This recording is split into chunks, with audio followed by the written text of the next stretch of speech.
വ്രതനിഷ്ഠയോടെ മഹാശിവരാത്രിയെ വരവേറ്റ് വിശ്വാസികൾ. ഇതോടനുബന്ധിച്ച് കാസർഗോഡ് ജില്ലയിലെ പ്രധാന ശിവക്ഷേത്രങ്ങളിലെല്ലാം സവിശേഷമായ ആരാധനകളും പൂജാതി കർമ്മങ്ങളും നടന്നു. ഓരോ ഇടങ്ങളിലും ഭക്തജനങ്ങളുടെ അഭൂതപൂർവമായ തിരക്കും അനുഭവപ്പെട്ടു.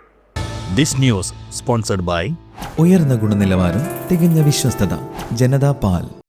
ഹൈന്ദവ വിശ്വാസപ്രകാരം ഏറ്റവും പ്രധാനപ്പെട്ട ആഘോഷങ്ങളിലൊന്നാണ് മഹാശിവരാത്രി.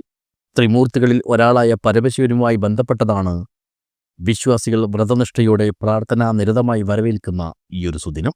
കുംഭമാസത്തിലെ കൃഷ്ണപക്ഷത്തിൽ വരുന്ന 13-ാം രാത്രിയും 14-ാം പകലുമാണ് പൊതുവിൽ ശിവരാത്രിയായി ആഘോഷിക്കുന്നത്.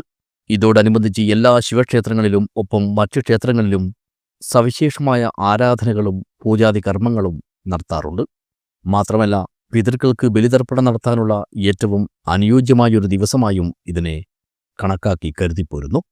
മഹാശിവരാത്രി ദിവസത്തിലെ ആരാധനയിലൂടെ സിദ്ധിക്കുന്ന ഫലം ഒരു വർഷത്തോളം നീണ്ടു നിൽക്കുമെന്നാണ് വിശ്വാസം. കൂവളത്തിൻ്റെ ഇലകൾ ശിവന് അർപ്പിക്കുന്നതും ഉപവാസം അനുഷ്ഠിക്കുന്നതും രാത്രി ഉറക്കമളിച്ച് പ്രാർത്ഥിക്കുന്നതും പഞ്ചാക്ഷരി മന്ത്രമായ ഓം നമഃശിവായ, ശിവസഹസ്രനാമം എന്നിവ ജപിക്കുന്നതും ശിവപൂജ ചെയ്യുന്നതുമൊക്കെയാണ് ശിവരാത്രി ദിനത്തിലെ ആചാര അനുഷ്ഠാനങ്ങൾ. പലയിടങ്ങളിലും ശിവലിംഗങ്ങളെ പാലും തേനും വെള്ളവും കൊണ്ട് അഭിഷേകം ചെയ്ത് ആരാധിക്കുന്ന പതിവുമുണ്ട്. പാലാഴി മഥനത്തിനിടെ ഭൂമിയെ നശിപ്പിക്കാൻ പോകുന്ന കാളകൂട വിഷം പുറത്തു വന്നപ്പോൾ ലോകരക്ഷയ്ക്കായി ഈ വിഷം പാനം ചെയ്ത നേരം വിഷത്തിന്റെ ആഘാതം കുറയ്ക്കാൻ പാർവതീദേവി കഴുത്തിൽ മുറുകെപ്പിടിച്ച് ഉറക്കമിളിച്ച് പ്രാർത്ഥിക്കുകയും ചെയ്ത രാത്രിയാണ് മഹാശിവരാത്രി എന്നും ഈയൊരു പ്രവൃത്തിയിലൂടെയാണ് പരമശിവന് നീലകണ്ഠൻ എന്ന പേര് വന്നതുമെന്നുമാണ് ഐതിഹ്യം.